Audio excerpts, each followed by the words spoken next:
اعوذ باللہ من الشیطان الرجیم، بسم اللہ الرحمن الرحیم۔ دوستو، آپ دیکھ رہے ہیں میرا چینل کتابی مسلم۔ آپ سب کو میری طرف سے السلام علیکم۔ ہم پڑھ رہے ہیں صحیح بخاری۔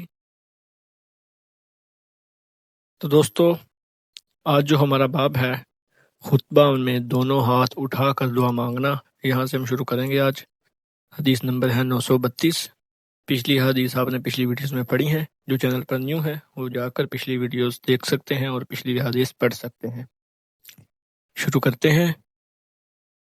ہم سے مسدد بن مسرہد نے بیان کیا، کہا کہ ہم سے حماد بن زید نے بیان کیا، ان سے عبدالعزیز بن انس نے بیان کیا، ان سے انس بن مالک رضی اللہ عنہ نے دوسری سند، اور حماد نے یونس سے بھی روایت کی۔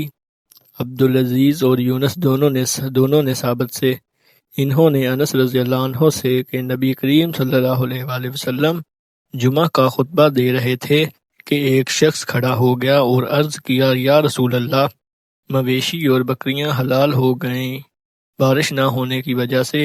آپ صلی اللہ علیہ وآلہ وسلم دعا فرمائیں کہ اللہ تعالیٰ بارش برسائے۔ چنانچہ آپ صلی اللہ علیہ وآلہ وسلم نے دونوں ہاتھ پھیلائے اور دعا کی۔ اگلا باب ہے جمعہ کے دن خطبہ میں بارش کے لیے دعا کرنا۔ حدیث نمبر 933 ہے۔ ہم سے ابراہیم بن منذر نے بیان کیا، انہوں نے کہا کہ ہم سے ولید بن مسلم نے بیان کیا، انہوں نے کہا کہ ہم سے امام ابو عمرو اوزائی نے بیان کیا، انہوں نے کہا کہ مجھ سے اسحاق بن عبداللہ بن ابی طلحہ نے بیان کیا، ان سے حضرت انس بن مالک رضی اللہ عنہ نے کہ ایک مرتبہ نبی کریم صلی اللہ علیہ وآلہ وسلم کے زمانہ میں قحط پڑا۔ آپ صلی اللہ علیہ وآلہ وسلم خطبہ دے رہے تھے کہ ایک دیہاتی نے کہا، یا رسول اللہ، جانور مر گئے اور اہل و عیال دانوں کو ترس گئے، آپ ہمارے لیے اللہ تعالیٰ سے دعا فرمائیں۔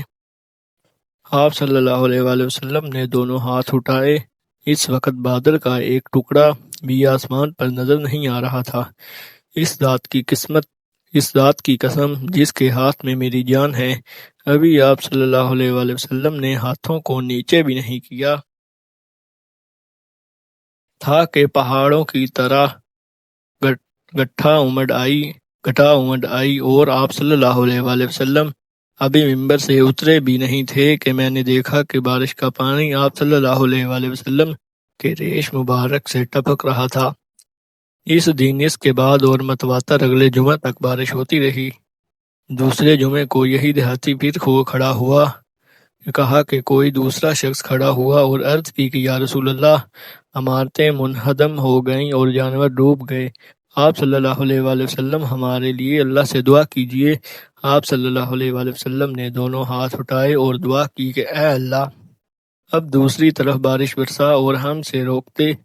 آپ صلی اللہ علیہ وآلہ وسلم ہاتھ سے بادل کے لیے جس طرف بھی اشارہ کرتے، ادھر مطلع صاف ہو جاتا، سارا مدینہ تیلاب کی طرح بن گیا تھا، اور کناتا کا نالہ مہینہ بھر بہتا رہا، اور ارد گرد سے آنے والے بھی اپنے یہاں بھرپور بارش کی خبر دیتے رہے۔ آگے اسی حدیث کی تشریح ہے۔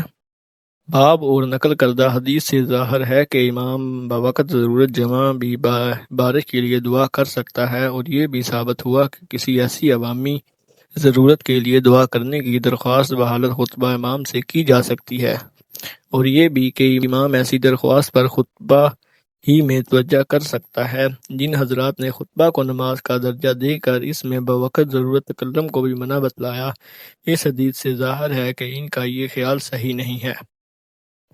علامہ شوکانی رحمۃ اللہ علیہ اس واقعے پر لکھتے ہیں، عربی میں عبارت لکھی ہوئی ہے، جو پڑھنا چاہے پڑھ سکتا ہے۔ یعنی اس حدیث سے بہت سے مسائل نکلتے ہیں، مثلا حالت خطبہ میں خطیب سے بات کرنے کا جواز، نیز دعا کرنا اور اس کے لیے ہاتھوں کو اٹھا کر دعا کرنا، اور خطبہ جمعہ میں استسقاء کی دعا اور استسقاء کے لیے ایسے موقع پر چادر الٹے پلٹنے کو چھوڑ دینا، اور کعبہ رخ بھی نہ ہونا، اور نماز جمعہ کو نماز استسقاء کے بدلے کافی سمجھنا، اور اس میں آپ کی نبوت کی ایک اہم دلیل بھی ہے کہ اللہ نے آپ کی دعا قبول فرمائی اور بادلوں کو آپ کا فرمان تسلیم کرنے پر معمور فرما دیا۔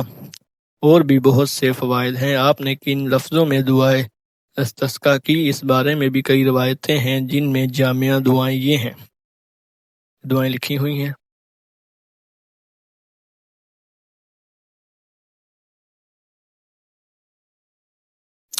یہ بھی امر مشروع ہے کہ ایسے مواقع پر اپنے میں سے کسی نیک بزرگ کو دعا کے لیے آگے بڑھایا جائے اور اللہ سے رو کر دعا کرے، اور لوگ پیچھے سے آمین آمین کہہ کے تضریع و آزاری کے ساتھ اللہ سے پانی کا سوال کریں۔ صدق اللہ العظیم۔ تو دوستو یہ تھی آج کی حدیث۔ اگلا باب ہم اگلی ویڈیو سے شروع کریں گے، تو ویڈیو کو ثواب درجن کی نیت سے زیادہ شیئر کریں، اور اگر آپ مکمل صحیح بخاری پڑھنا چاہتے ہیں تو میرے چینل کو سبسکرائب لازمی کیجیے گا۔ اللہ حافظ۔